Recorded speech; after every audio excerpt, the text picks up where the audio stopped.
नमस्कार। अपनी बात आरंभ करने से पूर्व मैं श्रृंगेरी शारदा पीठ की अधिष्ठात्री देवी शारदा माता के चरणों में प्रणाम करता हूँ। श्रृंगेरी शारदा पीठ के वर्तमान उत्तराधिकारी जगत गुरु श्री श्री विधुशेखर स्वामी जी के चरणों में प्रणाम करता हूँ। जैसा कि मुझे ज्ञात हुआ 2 दिन पूर्व 19 नवंबर 2025 को JNU जो कि नई दिल्ली में स्थित एक प्रसिद्ध विश्वविद्यालय है, वहाँ शंकराचार्य जगत गुरु श्री श्री विधुशेखर स्वामी जी का आगमन हुआ। आगमन का विषय ये था कि JNU में विकास, जो कि श्रृंगेरी शारदा पीठ के पूर्व में शंकराचार्य रहे, 14वीं शताब्दी में शंकराचार्य रहे। श्रृंगेरी शारदा पीठ की परंपरा के श्री श्री विद्यारण्य महास्वामी जी के नाम पे ही JNU में एक संस्था का की स्थापना हुई है और इस संस्था का नामकरण भी Vidyaranya institute of knowledge system और एडवांस स्टडीज़ ऐसा रखा गया है। तो इस संस्था का उद्देश्य जो है वो है भारतीय ज्ञान परंपरा, इंडियन नॉलेज सिस्टम के से संबंधित शोध को बढ़ावा देना और समकालीन विश्व में और अभी की परिस्थितियों को देखते हुए कैसे वैदिक ज्ञान, जो अद्वैत वेदांत का जो ज्ञान है, जो दर्शन है, उस दर्शन को कैसे उसको प्रसारित किया जाए, जिससे कि वर्तमान जीवन में जो समस्याएं हैं, जो सामाजिक, राजनीतिक, आध्यात्मिक स्तर पर जो चुनौतियां हैं, उन चुनौतियों से लड़ने में, उनका निराकरण करने में उस ज्ञान का सदुपयोग हो सके। साथ ही जो ज्ञान परंपरा है, जो भारतीय ज्ञान परंपरा है, उस ज्ञान को संरक्षण करना और आगे आने वाली पीढ़ियों तक उसको प्रचारित करना इस संस्था का उद्देश्य है। तो और जब बात आती है भारतीय ज्ञान परंपरा की, जब बात आती है अद्वैत वेदांत के दर्शन की, ब्रह्मसूत्र की, गीता पर लिखे आदि शंकराचार्य के भाष्य की, तो ऐसे में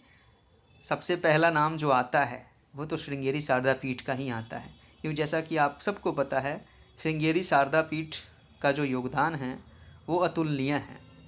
और वो अतुलनीय इसलिए है कि इस पीठ ने न केवल प्राचीन काल और मध्यकाल में दर्शन के क्षेत्र में, धर्म के क्षेत्र में योगदान दिया, बल्कि अभी आधुनिक काल में भी अगर आप देखें तो श्रृंगेरी शारदा पीठ जो है वो शोध को बढ़ावा देता है और इसमें वर्तमान शंकराचार्य श्री श्री विधुशेखर स्वामी जी जगत गुरु का, उनका बहुत बड़ा योगदान है। तो और इसीलिए JNU में जो ये संस्था बनी, उसका नामकरण भी श्रृंगेरी शारदा पीठ के पूर्व के मध्यकाल में 14वीं सदी के जो शंकराचार्य थे श्री श्री विद्यारण्य स्वामी जी, उनके नाम पे ही हुआ है। तो इससे समझा जा सकता है कि कितना महत्वपूर्ण कार्य है जो श्रृंगेरी ने किया है, श्रृंगेरी शारदा पीठ ने किया है। और आपको पता होगा कि श्रृंगेरी शारदा पीठ की जो अधिष्ठात्री देवी हैं वो माता सरस्वती, माता शारदा ही हैं। तो जो पीठ शारदा माता को समर्पित हो, जिस पीठ में शारदा माता स्वयं निवास करती हो, जिनका वहाँ रहना हो, वो आवास हो, निवास हो, उस स्थान पे तो धर्म दर्शन का चिंतन मनन और दर्शन से संबंधित जो शोध है वो तो होना ही है। और ये बहुत ही प्रसन्नता का विषय है कि इस कार्यक्रम का संचालन हुआ JNU में। और JNU जो कि आपको पता है कि वर्तमान में और पूर्व में मतलब सनातन विरोध के लिए जाना जाता रहा है। तो सनातन विरोध का जो केंद्र है भारत में वो JNU रहा है कई वर्षों, कई दशकों तक। JNU की स्थापना इंदिरा गांधी के शासनकाल में हुई, 80 के दशक, 70 के दशक में। और उस समय से वो जो विश्वविद्यालय है वो, वहाँ से कई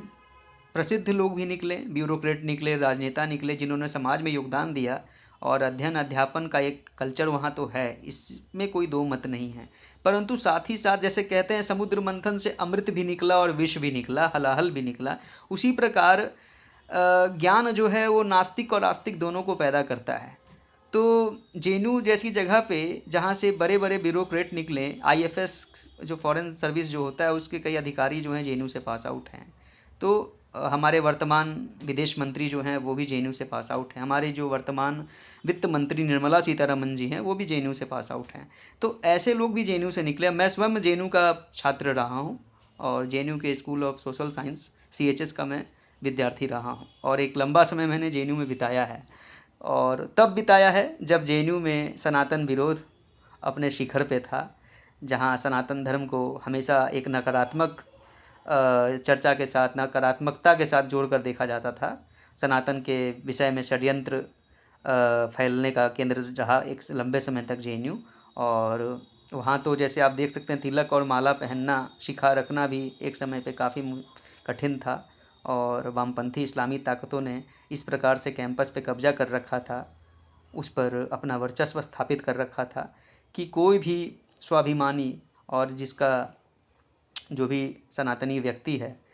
वो उसके लिए उस कैंपस में स्वतंत्र होकर और स्वतंत्र चिंतन के साथ और अपनी स्वतंत्र जीवन शैली के साथ जीना और अध्ययन करना काफ़ी कठिन था, क्योंकि दबाव सिर्फ छात्र होने के स्तर पर नहीं था, वहाँ जो फैकल्टी थी उसमें भी वामपंथी ताकतों का वर्चस्व था। तो टीचर भी, वहाँ के प्रोफेसर भी उन छात्रों को टारगेट करते थे, उन छात्रों को प्रताड़ित करते थे जो सनातनी थे और या जो तिलक वगैरह लगाते थे और जो अपनी सनातन पहचान को छुपाते नहीं थे। तो 2014-15 तक तो ये थे। उसके बाद भी सरकार बनने के बाद भी बीजेपी के सरकार जो आई सत्ता में, भारतीय जनता पार्टी आई, तो उसके बाद भी जेएनयू में माहौल काफ़ी वर्षों तक खराब ही रहा। हाल के वर्षों में ये चीज़ें बदली हैं और इसमें जेएनयू के प्रशासन में भी सनातनी लोगों का आना हुआ है। तो उसकी वजह से ये संभव हुआ है कि अब ऐसे कार्यक्रम हो सकते हैं जहां हम अपने सनातन धर्म के प्रचार प्रसार के विषय में हम बात कर रख सकें। और ये एक सुखद बदलाव है, एक सुखद अंतर आया है पहले के वर्षों से, पिछले 10 सालों में, और ये प्रसन्नता का विषय है। तो जैसा कि श्रृंगेरी पीठ के वर्तमान शंकराचार्य विधुशेखर स्वामी जी आए और उनके आगमन के साथ साथ पिछले वर्ष भी श्रृंगेरी शारदा पीठ ने ही विद्यारण्य स्वामी जी की मूर्ति भी जेएनयू में स्थापना करवाई थी और उस मूर्ति के भी दर्शन, उसके दर्शन, वहाँ उस विग्रह के दर्शन भी वर्तमान शंकराचार्य श्री श्री विधुशेखर स्वामी जी ने किया है और साथ ही छात्रों के साथ संवाद किया और भारतीय दर्शन पे, धर्म पे चर्चा भी हुई, जैसा कि मुझे ज्ञात है। मैं व्यक्तिगत रूप से उस कार्यक्रम में सम्मिलित नहीं था क्योंकि मुझे इसकी कोई पूर्व सूचना नहीं थी। अगर मुझे इसके बारे में पूर्व सूचना होती तो अवश्य मैं प्रयास करता कि इस कार्यक्रम का हिस्सा बनूं, परंतु जो भी हो, मुझे ये काफ़ी अच्छा लगा जान करके कि ऐसा कार्यक्रम जेएनयू में हुआ है और विद्यारण्य स्वामी के नाम पर इस संस्था का नाम रखना, जेएनयू में जो विकास संस्था है वो आगे आने वाले वर्षों में ऐसे कई कार्यक्रम कराएगी और मुझे विश्वास है कि वर्तमान शंकराचार्य जगत गुरु श्री श्री विधुशेखर स्वामी जी आने वाले वर्षों में भी जेएनयू आते रहेंगे और ऐसे कार्यक्रम आयोजित होते रहेंगे। और जिस प्रकार विद्यारण्य स्वामी जी का जो योगदान रहा मध्यकाल में सनातन धर्म की रक्षा के लिए, तो जी वस्तुतः अगर देखा जाए तो श्रृंगेरी शारदा पीठ बाकी पीठों से और बाकी जो हमारे जो भी धार्मिक केंद्र हैं उससे इस मामले में अलग है, इस विषय में कि